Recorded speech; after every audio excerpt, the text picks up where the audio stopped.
ಸ್ನೇಹಿತರೆ, ಲಾ ಪಾಯಿಂಟ್ಗೆ ಸ್ವಾಗತ. ನಾವು ಅತ್ಯಂತ ಮುಖ್ಯವಾದ ಅಥವಾ ಮಹತ್ವವಾದ ಆಸ್ತಿ ಖರೀದಿ ವಿಚಾರದಲ್ಲಿ ಯಾವ ರೀತಿ ನಾವು ಕಾನೂನಾತ್ಮಕವಾಗಿ ದಾಖಲೆಗಳನ್ನು ನೋಡಬೇಕು ಅನ್ನೋದ್ರ ಬಗ್ಗೆ ಚರ್ಚೆ ಮಾಡ್ತಾ ಇದ್ದೀವಿ ಸ್ನೇಹಿತರೆ.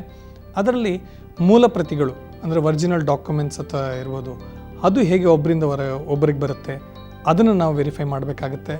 ನಂತರ ಕಾನೂನುಬದ್ಧವಾಗಿ ಒಂದು ಲ್ಯಾಂಡನ್ನು ಅಗ್ರಿಕಲ್ಚರಿಂದ ನಾನ್ ಅಗ್ರಿಕಲ್ಚರ್ ಪರ್ಪಸ್ಗೆ ಕನ್ವರ್ಷನ್ ಆಗಬೇಕಾಗತ್ತೆ. ಇನ್ನು ನಾವು ಈ ಬೆಂಗಳೂರು ಸುತ್ತಮುತ್ತಲು ನೋಡಬೇಕಾದ್ರೆ ಬಹಳಷ್ಟು ದಾಖಲೆಗಳನ್ನು ಅಷ್ಟೇ ಅಲ್ಲ, ಅದರ ಒಂದು ಜಿನಿಯಾನಿಟಿ ಬಗ್ಗೆ, ಅಂದರೆ ಅದು ಎಷ್ಟು ಮಟ್ಟಿಗೆ ಅದು ನಿಜವಾದ ದಾಖಲೆ ಅಂತ ಕೂಡ ಪರೀಕ್ಷೆ ಮಾಡಬೇಕಾದಂಥ ಒಂದು ಜವಾಬ್ದಾರಿ ನಮ್ಮ ಮೇಲಿದೆ ಸ್ನೇಹಿತರೆ. ಯಾಕೆ ಅಂತಂದರೆ ಬೆಂಗಳೂರಿನ ಸುತ್ತಮುತ್ತ ವಲಯಗಳನ್ನು ಮಾಡಿದ್ದಾರೆ. ಅಂದರೆ ಇಂಡಸ್ಟ್ರಿಯಲ್ ಝೋನ್ ಅಂತ ಇರ್ಬೋದು, ರೆಸಿಡೆನ್ಷಿಯಲ್ ಝೋನ್ ಅಂತ ಇರ್ಬೋದು, ಗ್ರೀನ್ ಬೆಲ್ಟ್ ಅಂತ ಇರ್ಬೋದು, ಈ ಎಲ್ಲ ವಲಯಗಳನ್ನು ಮಾಡಿದ್ದಾರೆ. ಅದಕ್ಕೆ CDP ಅಂತ ಹೇಳ್ತಾರೆ, ಕಾಂಪ್ರಹೆನ್ಸಿವ್ ಡೆವಲಪ್ಮೆಂಟ್ ಪ್ಲ್ಯಾನ್ ಅಂತ. ಇದನ್ನು ಸಂಬಂಧಪಟ್ಟ ಇಲಾಖೆಗಳಲ್ಲೂ ಸಿಗುತ್ತೆ, ಆನ್ಲೈನಲ್ಲೂ ಸಿಗುತ್ತೆ.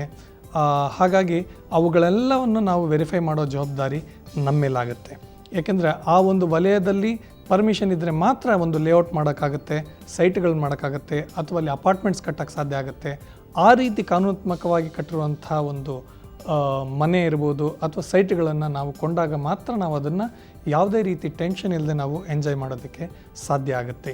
ಈ ಮೂಲ ಪ್ರತಿಗಳನ್ನು ನೋಡಿದ ನಂತರ, ಆಮೇಲೆ ಕನ್ವರ್ಷನ್ ನೋಡಿದ ನಂತರ, ಆ ವಲಯಗಳನ್ನು ನೋಡಿದ ನಂತರ, ಎನ್ಕಂಬರೆನ್ಸ್ ನೋಡಿದ ನಂತರ, ಈ ಒಂದು ಪರ್ಸನ್ ಯಾರು ಈ ಸೈಟ್ಗೆ ಲೇಔಟ್ಗಳು ಮಾಡಿದ್ದಾರೆ, ಯಾರು ಈ ಅಪಾರ್ಟ್ಮೆಂಟ್ಗಳು ಮಾಡಿದ್ದಾರೆ, ಅವರು ಹಲವಾರು ರೀತಿಯ ಒಂದು ಪರ್ಮಿಷನ್ಸ್ನ ತೊಗೊಳ್ಬೇಕಾಗತ್ತೆ, ನೋ ಅಬ್ಜೆಕ್ಷನ್ಸನ್ನು ತೊಗೊಳ್ಬೇಕಾಗತ್ತೆ ಗೌರ್ಮೆಂಟಿಂದ ಅಥವಾ ರಾಜ್ಯ ಸರ್ಕಾರ ಇರ್ಬೋದು, ಒಂದು ಕೇಂದ್ರ ಸರ್ಕಾರ ಇರ್ಬೋದು.